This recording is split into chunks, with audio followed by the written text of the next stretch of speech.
ที่นี่บ้านอ่าวที่กำลังเป็นที่กล่าวขานกันว่าเป็นหมู่บ้านสวิตเซอร์แลนด์อีกแห่งในลาวแต่หลายคนอาจบ่ฮู้ว่าอยู่ไสและทางไปดีบ่และไปทางใดแม่นบ่มามื้อนี้นูทิพย์มีคำตอบมาให้ที่นี่เอิ้นว่าบ้านอ่าวแม่นขึ้นกับแขวงไสสมบูรณ์ห่างจากเทศบาลเมืองอนุวงศ์หรือภูหัวโล้นลงมาทางทิศตะวันออกเฉียงใต้เพียง19กิโลเมตรใช้เวลาเดินทางมาประมาณ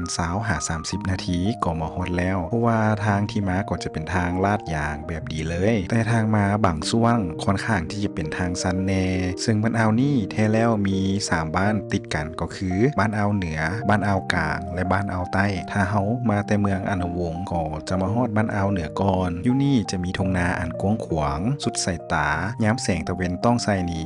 เบิ่งแล้วนี่ป่านต่างประเทศเอาแท้เอาว่าเห็นแล้วอยากแล่นลงไปลิ่นกลางทุ่งนาพุ่นล่ะ